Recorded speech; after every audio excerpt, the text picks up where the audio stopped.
The stars looked different through the cracked window of the holding cell. Jiwoo pressed her face against the cold metal wall and stared at the vast emptiness of space. Just 3 days ago, she had been working in the science lab of the human exploration ship, studying samples from a new planet. Now she was a prisoner, trapped on an alien vessel with 20 other humans who looked just as scared as she felt. The aliens called themselves the Vextari. They were tall creatures, much taller than any human. Their bodies were covered in black scales that shimmered under the strange purple lights of their ship. They had 3 eyes arranged in a triangle on their faces, and their mouths were filled with sharp teeth that clicked when they talked. Their hands had long fingers with claws at the end, and when they walked, their feet made scraping sounds against the metal floor. Jiwoo had been a xenobiologist before the capture. She studied alien life forms and animals from different worlds. It was her dream job, traveling through space and learning about creatures that humans had never seen before. She had joined the exploration mission because she wanted to discover new species and understand how life worked on other planets. She never thought she would end up as a prisoner, studying her captors just to stay alive. The attack had happened so fast. The Vextari ships appeared out of nowhere, their weapons tearing through the human vessel's shields like paper. The crew tried to fight back, but the aliens were too strong. They boarded the ship and rounded up everyone they could find. Some of the crew managed to escape in the emergency pods, but Jiwoo and 19 others were not so lucky. The aliens dragged them to the ship, threw them in cells, and left them with barely any food or water. Jiwoo looked around the holding cell. The other prisoners sat against the walls, some crying, some sleeping, some just staring at nothing. There was an older man named Hyunwoo, who used to be the ship's engineer. He kept mumbling about his family back on Earth. A young woman named Bora sat in the corner, her knees pulled up to her chest. She had been a medical officer, but now she looked broken and small. The cell door suddenly opened with a loud hiss. 3 Vextari guards entered, their armor making mechanical sounds as they moved. The prisoners pushed themselves back against the walls, trying to stay as far from the aliens as possible. One of the guards pointed at Jiwoo with his long clawed finger. "You. Come," the alien said in broken human language. Jiwoo's heart started beating faster. She looked at the other prisoners, but they all looked away. Nobody wanted to be chosen. Nobody knew what happened to the people the aliens took away. 2 prisoners had already been taken yesterday, and they never came back. "Come now, or we take 2, the guard growled. Jiwoo stood up slowly. Her legs felt weak, but she forced herself to walk toward the guards. She would not let them take someone else because of her fear. As she stepped through the doorway, she heard Bora whisper a prayer behind her. The guards grabbed Jiwoo's arms and pulled her down the corridor. The alien ship was massive, with hallways that seemed to go on forever. Strange symbols covered the walls, and pipes ran along the ceiling, carrying liquids that glowed in the dark. Other Vextari passed them in the hallway, and they all stopped to stare at the human prisoner. Some of them made clicking sounds with their mouths, which Jiwoo thought might be laughter. They reached a large open area that looked like some kind of arena. Rows of seats surrounded a deep pit in the center of the room. Hundreds of Vextari filled the seats, all of them looking down at the pit with their 3 eyes. The noise of their voices echoed off the metal walls, creating a sound that made Jiwoo's skin crawl. The guards pushed her forward, and she saw him. The leader. He was bigger than the other Vextari, with darker scales and scars covering his face and arms. Gold rings pierced his scales, and he wore a long coat made from some kind of shimmering material. His 3 eyes focused on Jiwoo with an expression that might have been amusement. "This is Rathzul, our commander," one of the guards said. "He has special plans for you, human." Rathzul walked around Jiwoo in a slow circle, examining her like she was an insect. He clicked his teeth together, and the other aliens in the seats responded with their own clicking sounds. It reminded Jiwoo of hyenas laughing at injured prey. "So small," Rathzul said in surprisingly clear human language. "So weak, your species thinks you can explore our galaxy? You think you belong here among the strong?" Jiwoo said nothing. She had learned that silence was sometimes the best response. Her father had taught her that when she was young. He had been a soldier, and he always said that the enemy wants to see your fear. Don't give them what they want. Rathzul stopped in front of her and leaned down, bringing his face close to hers. His breath smelled like rotting meat. "We have a pet," he said softly. "A beautiful creature from the death world of Krelthar. It has not eaten in many days. We keep it hungry for special occasions. The other Vextari in the seat started making excited clicking sounds. Some of them stood up, pushing closer to see better. Jiwoo felt her stomach twist with fear, but she kept her face calm. She would not give them the satisfaction of seeing her panic. "You will meet our pet," Rathzul continued, "and we will watch. Your death will teach the other humans what happens to weak species who dare to travel in our territory." The guards grabbed Jiwoo again and dragged her toward the edge of the pit. She looked down and saw darkness. The pit was deep, maybe 20 feet, with smooth metal walls that would be impossible to climb. The bottom was covered in sand and scattered bones. Some of the bones looked human. "Any last words, little human?" Rathzul asked. Jiwoo finally spoke. Her voice was steady, which surprised even her. "You will regret this." Rathzul threw his head back and made a loud barking sound. All the other aliens joined in, their voices creating a horrible chorus. "The prey threatens us," he shouted. "How amusing." Before Jiwoo could react, the guards lifted her off her feet and threw her into the pit. She fell through the air, and for a moment everything seemed to move in slow motion. She saw the faces of the aliens above, all watching with cruel excitement. She saw the purple lights of the ceiling getting farther away. Then she hit the sand hard, knocking the wind out of her lungs. Pain shot through her body, but nothing felt broken. She forced herself to roll and get to her feet quickly. Her training kicked in. Stay moving. Stay alert. Assess the situation. The walls of the pit were too smooth to climb. The sand under her feet shifted with every step. The bones scattered around told her that many creatures had died here. She was trapped. Above, the Vextari were chanting something in their language. The sound grew louder and louder. Then she heard it. A different sound. A deep growl that came from somewhere in the darkness of the pit. Something was moving in the shadows. Something big. The crowd went silent. Even Rathzul stopped his clicking and leaned forward in anticipation. Jiwoo turned toward the sound, her hands forming fists even though she knew it was useless. Whatever was coming, fighting would probably be hopeless. But she would not die lying down. She would face it standing. The growl came again, closer now. Then she saw eyes in the darkness. Yellow eyes. Very large yellow eyes. And they were looking right at her. The creature stepped out of the shadows and Jiwoo forgot how to breathe. It was massive, easily 15 feet long from nose to tail, with a body built like a dinosaur from Earth's ancient past.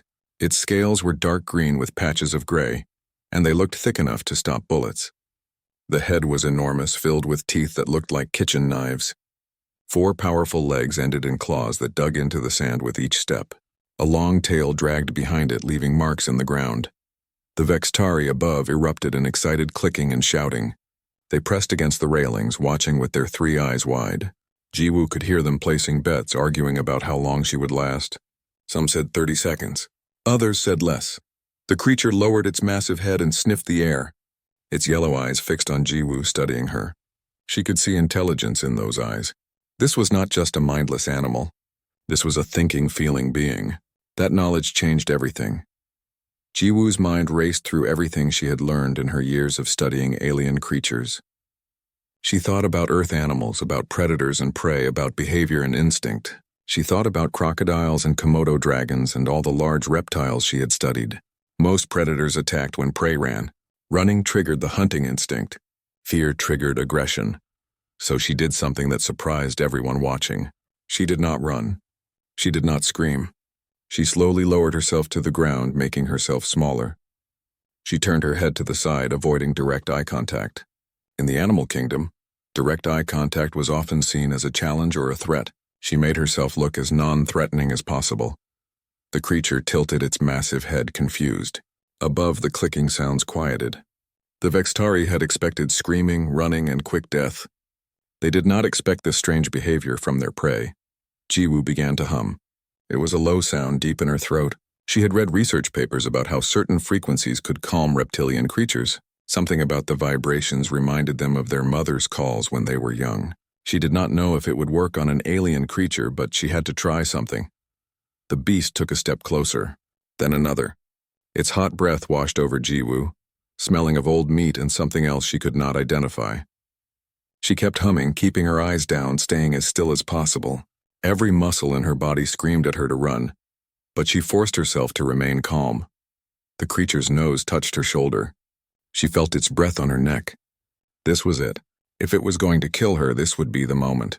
She closed her eyes and thought of her family back on Earth. Her mother and father, her younger brother Minho, who wanted to be an astronaut. She hoped they would remember her as brave. But the killing bite never came. Instead, the creature made a sound. It was almost like a whimper, like a dog in pain. Jiwoo slowly opened her eyes and looked up. The massive beast was backing away, its head lowered. It was not attacking. It was confused and maybe even afraid. Jiwoo raised her head slightly and really looked at the creature for the first time. That was when she saw the scars. Deep cuts covered its body, some old and healed, some newer. Burns marked its scales in several places. One of its front legs had a bad wound that looked infected. Yellow pus leaked from the injury, and the scales around it were discolored. The creature was in pain. Understanding flooded through Jiwoo. This was not a wild predator. This was a prisoner just like her. The Vextari had captured it, tortured it, and starved it. They used it for their entertainment, throwing victims into the pit to be killed. The creature did not want to kill. It killed because it had no choice. It killed to survive. Above, Rathazul was shouting at his guards. "Do something. Make the beast attack! Use the pain sticks." 2 guards appeared at the edge of the pit. They held long poles with glowing tips. They jabbed the poles down and electricity crackled through the air. One pole touched the creature's back and it roared in pain and anger. The sound was so loud that Jiwoo had to cover her ears. The creature turned toward the guards, snapping its jaws at the poles. But the guards just laughed and shocked it again. The beast roared once more and Jiwoo felt rage building inside her. These aliens were cruel. They tortured this magnificent creature for fun. "Stop it," Jiwoo shouted, surprising herself. "Leave it alone." Rathazul looked down at her with all 3 eyes. "The prey speaks? How interesting. Do you wish to die quickly, human? If you entertain us, perhaps we will grant you that mercy." "This creature is suffering," Jiwoo said, standing up despite her fear. "That wound on its leg is infected. When did you last give it clean water? When did you last feed it properly?" The Vextari leader made his barking laugh sound. "Why would we waste good food on a beast? It eats what we throw in the pit. Sometimes that is criminals. Sometimes that is prisoners like you. Today it will eat human meat." The guards shocked the creature again, trying to drive it toward Jiwoo. But something had changed. The beast looked at Jiwoo, then at the guards, then back at Jiwoo. It was making a choice. Jiwoo made a decision too. If she was going to die in this pit, she would die trying to help this suffering creature, not running from it in fear. She walked slowly toward the beast, ignoring the shouts from above. The Vextari were yelling at her, calling her crazy, but she did not care anymore. She reached the creature's injured leg. The wound was bad, worse than she first thought. Infection had spread deep into the tissue. Without treatment, the infection could kill the beast slowly and painfully. She looked around the pit and saw a small puddle of water in one corner. Rain must have leaked through somewhere. It was not much, but it was something. Jiwoo tore a strip of cloth from her uniform sleeve. The material was designed to be strong and clean. She walked to the puddle, soaked the cloth in the water, and returned to the creature. It watched her with those intelligent yellow eyes, not moving. "This is going to hurt," Jiwoo said softly, knowing the creature could not understand her words, but hoping it would understand her tone. "But I want to help you. Please trust me." She touched the wounded leg gently. The creature flinched but did not pull away. Jiwoo carefully cleaned around the infected area, wiping away the pus and dirt. The beast made low sounds, almost like whimpering, but it stayed still. Above, the arena had gone completely silent. Every Vextari was watching, unable to believe what they were seeing. Jiwoo worked slowly and carefully. The infection was deep and she had no medicine, no proper tools. All she could do was clean it and hope that would help. As she worked, she talked to the creature in a soft voice, the same way she used to talk to frightened animals back on Earth. "You are very brave," she said. "Much braver than those cowards up there. They hurt you because they are afraid of you. They know you are stronger than them. That is why they keep you in this pit." The creature made a rumbling sound in its chest. It was not a growl. It was something else. Jiwoo realized with shock that the beast was responding to her voice. It liked hearing her talk. She finished cleaning the wound as best she could and wrapped the strip of cloth around the leg. It was not a proper bandage, but it was better than nothing. It would keep dirt out of the wound and maybe give it a chance to heal. "There," Jiwoo said, stepping back. "That is the best I can do for now." The creature lifted its injured leg and looked at the bandage. Then it looked at Jiwoo. Something passed between them in that moment. An understanding. A connection. Jiwoo had shown kindness when everyone else had shown cruelty. The beast would remember that. Above, Rathzul was furious. His scales had turned a darker color, which Jiwoo guessed meant anger in his species. "This is unacceptable," he roared. "Guards! Go down there and force them to fight." But none of the guards moved. They were all staring at the scene in the pit, confused and uncertain. One guard finally spoke up. "Commander, the beast has never acted like this before. It is not safe to go down there." Rathzul grabbed the guard and threw him toward the pit entrance. "Then die if you must." "But I want that human dead." The guard slowly climbed down a ladder into the pit, holding a shock stick in his hand. He approached Jiwoo carefully, weapon ready, but he did not see the real danger. He was focused on the small human and did not notice the massive creature moving behind him until it was too late. The beast's tail whipped around and hit the guard like a truck. He flew across the pit and slammed into the wall with a sickening crunch. He did not get up. The creature moved to stand between Jiwoo and the fallen guard, protecting her. The arena exploded with noise. Vextari were shouting, some in excitement, some in fear. This had never happened before. The beast had always been controllable. Now it had chosen a side, and it was not the side of its captors. Jiwoo looked up at the creature standing over her like a guardian. She reached out slowly and touched its leg just below the bandage. The scales were warm and hard under her hand. The creature looked down at her and made a soft rumbling sound. In that moment, Jiwoo knew they were going to face whatever came next together. 5 days passed in the pit. Jiwoo learned to survive in the darkness with her unlikely companion. The Vextari threw down scraps of food once a day, barely enough to keep her alive. But the creature, which Jiwoo had started calling young because it meant brave, always pushed half of the food toward her with its snout. They shared everything. During those 5 days, Jiwoo learned to understand Yong's body language. When his tail moved slowly from side to side, he was content. When his scales darkened slightly, he was upset. When he made a low rumbling sound, he was warning her about danger. They developed a way of communicating without words. Jiwoo also learned that Yong was incredibly intelligent. He understood when she tried to show him things. When she drew pictures in the sand, he watched carefully and seemed to understand what they meant. She drew the Vextari and pointed up at their captors. Yong growled and stomped on the drawing. They both hated the aliens equally. The wound on Yong's leg was getting better. Jiwoo changed the bandage every day using strips from her uniform. She cleaned the wound with water from the puddle and kept it as clean as possible. The infection was slowly going away, and Yong could put more weight on the leg without pain. At night, when the arena lights dimmed, Jiwoo slept against Yong's warm side. His body heat kept her from freezing in the cold pit. His breathing was like a slow drum, steady and calming. She felt safer with this massive alien creature than she had ever felt with the Vextari above. But Rathzul was not finished with them. On the 6th day, everything changed. The arena filled with Vextari again. But this time there were even more of them. They packed the seats, standing shoulder to shoulder, all watching the pit. Their clicking and chattering filled the air with noise. Jiwoo stood up from where she had been sleeping and looked around nervously. Yong sensed her fear and moved closer, placing his massive body between her and the crowd. Rathzul appeared at the edge of the pit. He wore fancy armor today, covered in gold and jewels. His scales had been polished until they shined. This was a special occasion for him. "Human," he called down. "You have made a fool of me. My beast was supposed to kill you, but instead you turned it into your pet." "This cannot stand," Jiwoo said nothing. She had learned that arguing with Rathzul only made things worse. "Today is the Grand Arena," Rathzul continued. "The most important event in our calendar. All the high commanders are here to watch. I have promised them a great show. You and your beast will provide that show." On the opposite side of the pit, a large door began to open. It was a door Jiwoo had not noticed before, hidden in the shadows. Metal scraped against metal as the door lifted higher and higher. Darkness waited beyond it. "Meet my warhounds," Rathzul said with cruel pleasure. 3 of my finest killing machines. They have been trained since birth to tear apart anything that moves. They have killed hundreds of creatures in this arena. They have never lost a fight. 3 shapes moved out of the darkness. Jiwoo's blood went cold. The warhounds were nightmares made real. Each one was about the size of an earth lion, But that was where any similarity ended.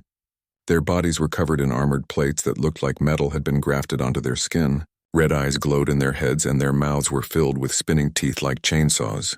They moved on 6 legs, each leg ending in curved claws. Worst of all, they had spikes growing out of their backs and tails, dripping with something that looked like poison. The crowd went wild with excitement. They shouted and clicked their teeth, stamping their feet on the metal floor. This was what they had come to see. Blood and death and entertainment. Jiwoo felt panic rising in her chest. Young was strong and brave, but he was still recovering from his infected wound. She was just a human with no weapons. How could they possibly survive against 3 warhounds designed to kill? The hounds spread out, circling them. They moved with coordination, like they shared one mind. Jiwoo realized they had fought together many times before. They knew how to work as a team. That made them even more dangerous. Young lowered his head and growled. It was a sound that came from deep in his chest, vibrating through the ground. The warhounds answered with their own sounds, mechanical screeches that hurt Jiwoo's ears. They were getting ready to attack. Jiwoo's mind raced.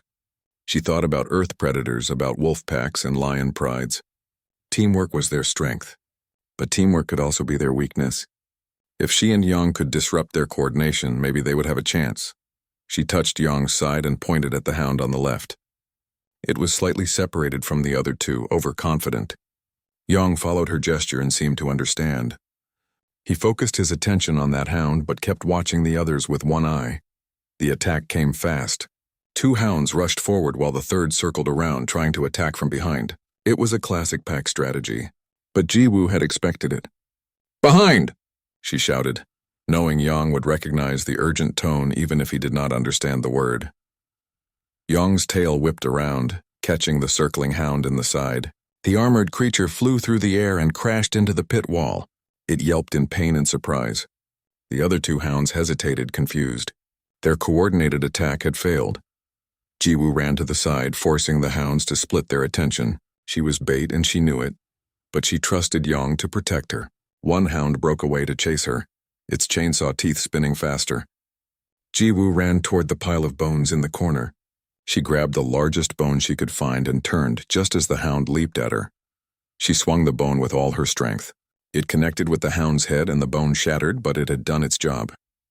The hound's leap went off course and it crashed into the sand beside her. Before it could recover, Young was there.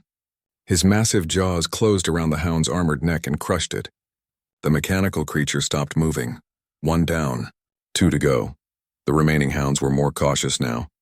They had seen their packmate die. They circled more carefully, looking for openings. Jiwoo noticed that they were both favoring their left side slightly. That must be where their armor was weakest. She tried to communicate this to Young by pointing at her own left side and then at the hounds. Young's eyes followed her gesture. He understood. He was learning her signals faster and faster. The 2 hounds attacked together, both lunging at Young from different angles. But Young was ready. He had been watching them, learning their patterns just as they had learned his. At the last second, he dodged to the side and the 2 hounds crashed into each other. While they were tangled and confused, Young struck. His claws raked down the left side of one hound, tearing through the weaker armor. The hound screamed, its mechanical parts sparking and smoking. It tried to retreat, but Young pressed the attack. He was not giving them time to regroup. Jiwoo saw her chance. The other hound was trying to help its packmate. Its back turned to her. She ran forward and jumped onto its back, grabbing onto the spikes. The poison on the spikes burned her hands, but she held on. The hound bucked and spun, trying to throw her off. "Young!" Jiwoo shouted. "Now!" Young turned and charged. He hit the hound like a battering ram while Jiwoo jumped clear. The impact crushed the hound's armor and sent it rolling across the sand. It tried to stand, but its legs would not work anymore. Sparks flew from its damaged body. The last remaining hound looked at its fallen packmates. Its red eyes dimmed slightly. For the first time, it looked uncertain. Then it did something Jiwoo did not expect. It turned and ran back toward the door it had come from, yelping in fear. The arena went silent. The Vextari could not believe what they had just seen. A small human and a wounded beast had defeated 3 warhounds. It was impossible. It had never happened before. Rathzul's face had turned almost black with rage. "Close the door!" he screamed at his guards. "Do not let it escape." But it was too late. The fleeing hound disappeared into the darkness beyond the door. The sound of its mechanical legs faded away. Ji-woo stood in the center of the pit, breathing hard. Her hands were burned and bleeding from the poison. Her clothes were torn and dirty. But she was alive. Yong stood beside her, also breathing heavily. Blood dripped from several wounds where the hound's teeth had cut through his scales. But he had protected her and she had helped him. They had won. Together. The crowd did not know how to react. Some Vextari were clicking in approval of the fight. Others looked angry that their warhounds had lost. Many just stared in shock. Rathzul stood at the edge of the pit, his 3 eyes blazing with hatred. "This changes nothing," he said coldly. "You will die in this pit, human. If not today, then tomorrow. Or the day after. I will keep sending creatures to fight you until one of them wins. You cannot survive forever." But as he spoke, Ji-woo saw something in the crowd. Other human prisoners had been brought to watch the fight. They were chained and guarded, but they were there. And they had seen everything. She saw the engineer Hyun-woo, the medical officer Bo-ra, and many others. Their faces had changed. Where before there had been defeat and hopelessness, now there was something different. There was hope. One human had survived impossible odds. One human had turned an enemy into a friend. One human had shown that the Vextari were not invincible. Ji-woo met Hyun-woo's eyes across the arena. The old engineer nodded slightly, understanding past the night after the arena fight. Ji-woo could not sleep. Her burned hands hurt badly and every muscle in her body ached. But pain was not what kept her awake. It was the sound of water dripping somewhere in the darkness of the pit. The dripping came from a small crack in the wall, the same crack that fed the puddle she had been using to clean Yong's wound. But tonight, Ji-woo heard something else behind the dripping sound. A tapping, rhythmic and deliberate. It was not natural. She carefully got up from where she had been resting against Yong and walked to the crack in the wall. The tapping stopped when she got close. Then it started again. 3 quick taps, 3 slow taps, 3 quick taps. Ji-woo's heart jumped. That was an Earth signal. SOS. She tapped back on the wall. 3 quick, 3 slow, 3 quick.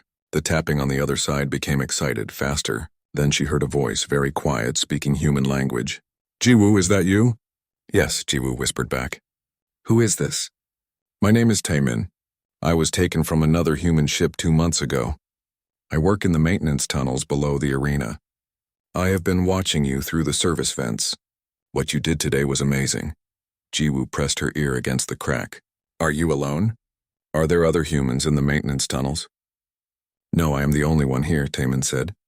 "The Vextari make me fix their machines and clean their systems. They think I am too scared to cause trouble. They do not watch me very closely anymore. Can you help us escape?" Ji-woo asked, knowing it was a dangerous question. If Taemin was loyal to the aliens, this conversation could get her killed. There was a long pause. Then Taemin spoke again, his voice filled with emotion. "I have been waiting for someone like you. Someone brave enough to try. The other prisoners have given up hope. But when I saw you in that arena today, standing with that creature fighting back, I knew you were different." "Tell me everything you know about this ship," Ji-woo said. For the next hour, Taemin explained what he had learned during his 2 months of captivity. The ship was a prison vessel, designed to hold captured species from different worlds. There were hundreds of prisoners on board, not just humans. The Vextari used them for labor, experiments, and entertainment. The arena was Rathzul's personal obsession. He loved watching creatures fight and die. "The ship's layout is complex," Taemin explained through the crack. "But I know the maintenance tunnels. They connect to everything. I could guide you out of the pit, but the timing would have to be perfect. And you would need a distraction. The guards watch the pit constantly. What about Yong?" Ji-woo asked. "The creature with me. I will not leave without him." "The beast?" Taemin sounded surprised. "You want to bring it with us?" "He is not an it," Ji-woo said firmly.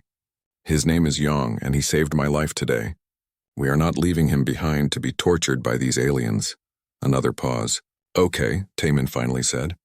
"But that makes everything harder. The tunnels are not big enough for a creature that size. We would have to go through the main corridors. We would be seen. Then we need a bigger distraction," Ji-woo said, her mind already forming a plan. "Can you access the holding cells where the other human prisoners are kept?" "Yes, I can open the cell doors from the maintenance control room. But Ji-woo, if we release all the prisoners, it will be chaos. Many of them will die. Many of them are already dying slowly in those cells, Jiwoo replied. At least this way they have a chance to fight back. To escape. To be free, even if only for a moment. Would you rather die in a cage or die fighting? Die fighting, Taemin said without hesitation. When do we do this? Tomorrow night, Jiwoo said. During the next arena event. Wrath Azul has promised to send more creatures after us. The arena will be full of guards and spectators. That is when we strike. They spent the rest of the night making plans. Taemin would sabotage the energy barriers that kept the pit sealed. He would also override the door locks in the prisoner cells. When Jiwoo gave the signal, everything would happen at once. The barriers would fail, the cells would open, and chaos would erupt throughout the ship. What will be the signal? Taemin asked. Jiwoo thought for a moment. I will shout Earth as loud as I can. When you hear that word, start the countdown. Give me 30 seconds to prepare, then open everything. Earth, Taemin repeated. I will be ready. Jiwoo, one more thing. If we survive this, if we actually escape, what do we do then? We steal a ship, Jiwoo said simply. And we go home. The next day felt like the longest of Jiwoo's life. She spent the time preparing Young for what was coming. She could not explain the plan in words he would understand, but she could prepare him mentally. She kept him alert and active, making sure he was ready to move quickly when the time came. She also worked on the wound on his leg. It was almost fully healed now, thanks to her careful cleaning and bandaging. Young could run without pain. They would need that speed. As the day wore on, Jiwoo heard the arena above filling with Vextari again. This was becoming a regular event. The aliens wanted to see the human and her beast die. Rathzul was charging admission, making money from their suffering. Today would be the last show he ever hosted. The lights above brightened as evening came. Rathzul appeared at the edge of the pit, wearing even fancier armor than before. Welcome, welcome, he announced to the crowd. Tonight we have a special treat. The human has survived longer than any prey in the history of this arena, but her luck ends tonight. The crowd clicked and cheered. Jiwoo noticed that they had brought all the human prisoners again, forcing them to watch. Good. That meant her friends would be ready when the cells opened. She caught Hyunwoo's eye and gave him a tiny nod. The old engineer's eyes widened slightly. He understood that something was about to happen. Tonight, Rathazul continued, we have brought something truly dangerous. Not warhounds this time. Not hunting cats or spear tusks. Tonight you will face the crawl. A door on the far side of the pit opened. The crowd gasped and clicked excitedly. Even the guards looked nervous. Jiwoo felt her stomach drop. The crawl that emerged from the darkness was the biggest creature she had ever seen. It stood on two legs like a massive dinosaur, easily 20 feet tall. Its body was covered in thick gray hide that looked like stone. Its arms were short but muscled, ending in claws like meat hooks. But the worst part was its head. The crawl had no eyes. Instead, its entire skull seemed to be one giant mouth, filled with rows and rows of spinning teeth. It roared, and the sound shook the entire arena. Yong pressed against Jiwoo, growling low. Even he seemed scared of this monster. This was not going to be like fighting the warhounds. This was something far worse. Begin, Rathazul shouted. The crawl charged. It moved impossibly fast for something so large. Jiwoo and Yong barely dodged aside as it crashed past them. Its shoulder hit the pit wall hard enough to crack the metal. It spun around immediately, tracking them by sound or smell since it had no eyes. They could not fight this thing directly. It was too strong, too armored. Jiwoo needed to start the plan now, even though it was earlier than she wanted. She took a deep breath and shouted with all her strength, Earth! The word echoed through the arena. The Vextari looked confused. It was a strange thing to yell during a fight.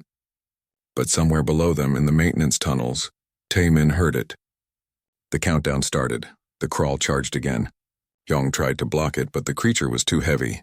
It knocked Yong aside like he weighed nothing. Jiwoo dove and rolled, barely avoiding being stepped on.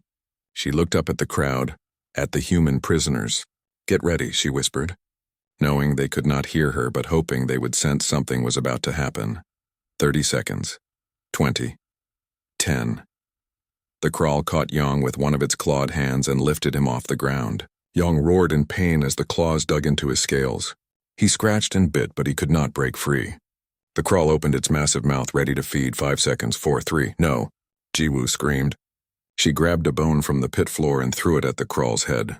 It bounced off harmlessly, but it got the creature's attention. It dropped young and turned toward her. The mouth opened wider, teeth spinning faster. 2, 1. The lights in the arena suddenly went dark. Emergency lighting kicked in a moment later, but it was dim and red, turning everything into shadows. The crowd panicked. Alarms started blaring throughout the ship, and most importantly, the energy barrier around the pit flickered and died. Now, Jiwoo shouted. The crawl lunged at her in the darkness, but Jiwoo was already moving. She ran toward the pit wall where she knew the crack was, where Taemin had been speaking to her. Behind her, Young recovered and attacked the crawl from behind, distracting it. Jiwoo reached the wall and felt along it frantically. There. The crack had been widened, broken open from the other side. It was still too small for Young, but Taemin had done what he could. She grabbed the edges and pulled, trying to make it bigger. Above, in the arena, complete chaos had erupted.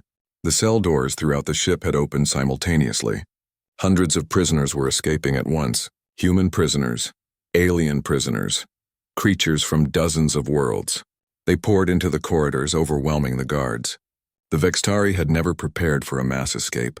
They did not know which way. The transport ship drifted through empty space for 3 days. They rationed what little food and water they could find on board. The ship's medical supplies helped treat the wounded, with Bora working tirelessly to save as many lives as she could. Jiwoo spent most of her time with Young, making sure his wounds from the crawl fight were healing properly. On the morning of the 4th day, sensors detected something approaching. Everyone crowded around the windows hoping to see human ships. What they saw instead made their hearts sink. It was a Vextari battlecruiser, 10 times larger than their stolen transport. It was coming straight for them. They found us, someone whispered. Fear spread through the crowded ship like a virus. Taemin checked the weapon systems. We have nothing. This transport was not built for fighting. If they attack, we are finished. Jiwoo felt the hope that had carried them this far begin to crumble. They had come so close. They had fought so hard. Was this how it would end? Destroyed by the same aliens who had tortured them? The Vextari cruiser was getting closer, its weapons powered up, targeting systems locking onto the helpless transport. Everyone held their breath, waiting for the end. Then, like angels appearing from heaven, they came. 5 human warships dropped out of faster-than-light travel between the transport and the Vextari cruiser. They were beautiful and deadly, their hulls painted with the colors and symbols of the human defense fleet. The lead ship was a destroyer called the Soul, and its captain immediately opened communications.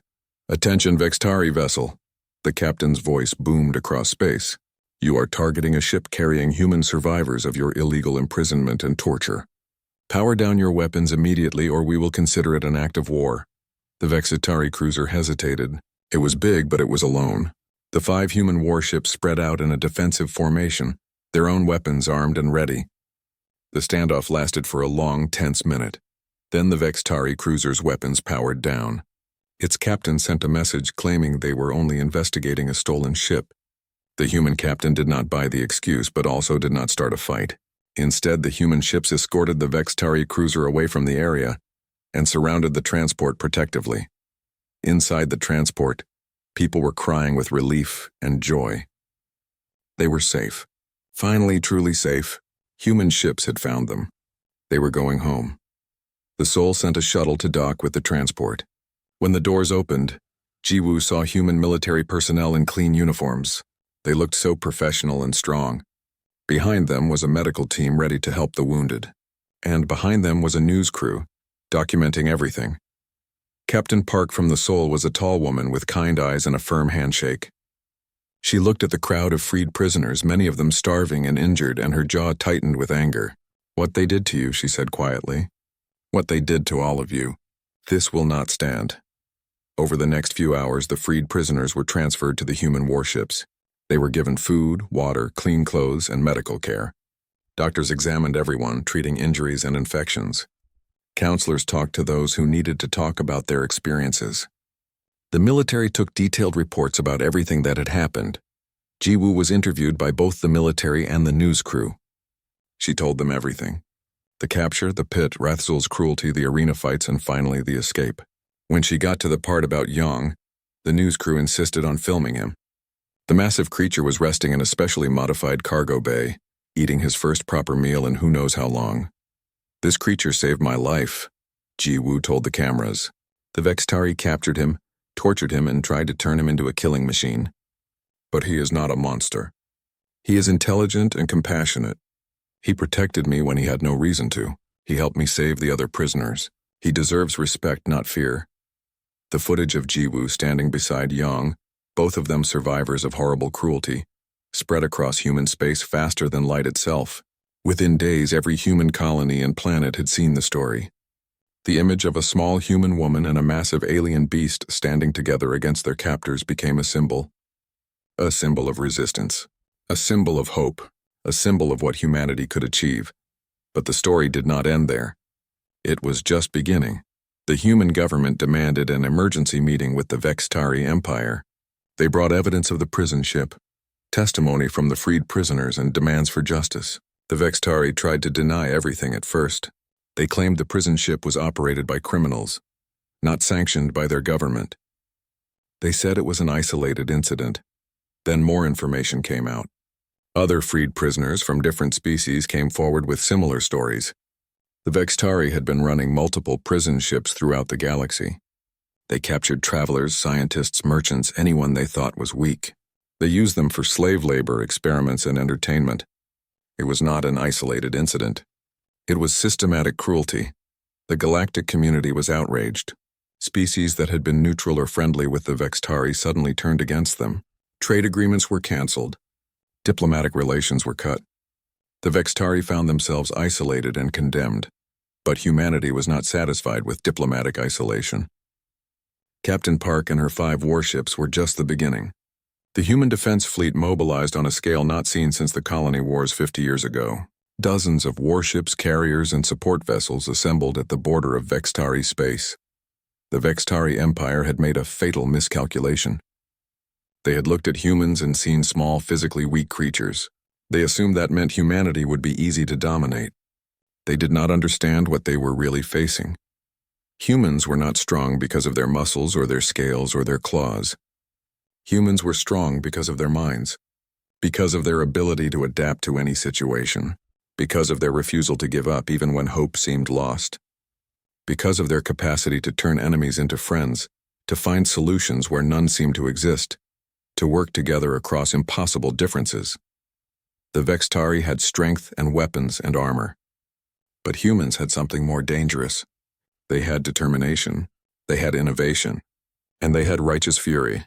Admiral Kim commanded the human fleet. She was a veteran of many campaigns, respected throughout human space for her tactical brilliance and her uncompromising ethics.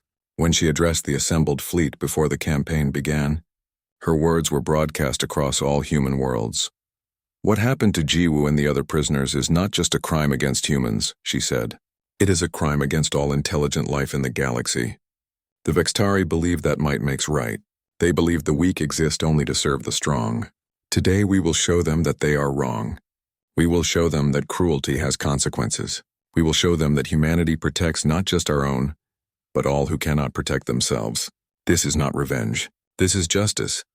The campaign that followed became legendary in galactic history. The human fleet moved through Vextari space like a surgical knife. They did not attack civilian targets. They did not kill unnecessarily, but they systematically dismantled every military installation, every prison facility, every symbol of Vextari power. Other species joined the campaign. Aliens who had lost loved ones to Vextari prison ships volunteered to fight alongside humans. Some contributed ships and weapons. Others provided intelligence and logistics support. The Vextari had made enemies throughout the galaxy with their cruelty. Now those enemies were united against them. Ji-woo watched the news broadcast from Earth where she had returned to recover. Her family surrounded her with love and support. Her brother Minho barely left her side, wanting to hear every detail of her adventure. Her parents cried when they saw her, grateful beyond words that she had survived. But Ji-woo's mind was not entirely on Earth. Part of her thoughts were always with Yang. The massive creature had been transported to a special facility where xenobiologists studied him and tried to learn about his species. Ji-woo visited him every day, sitting with him for hours, just being present. They had formed a bond that transcended species or language. They understood each other in a way that was difficult to explain. Doctors offered to treat Yong's scars, to use advanced medicine to heal the damage the Vextari had done. But Jiwoo asked them to wait. "Those scars are part of his story," she said. "Part of what made him who he is. We can ease his pain, but we should not erase his past. He survived terrible things. He should be allowed to remember that if he wants to." On Earth and across human space, people debated what should be done about Yong. Some argued he was dangerous and should be kept locked up. Others said he should be returned to his home world, wherever that was. But Jiwoo had a different idea. "He is not a pet or a prisoner," she said in interviews. "He is a person, an intelligent being with his own thoughts and feelings.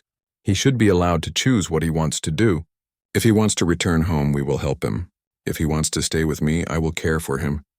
If he wants to do something else entirely, we will support that too. He saved my life and the lives of dozens of others. He has earned the right to make his own choices." The xenobiologists who studied Yong confirmed what Jiwoo already knew.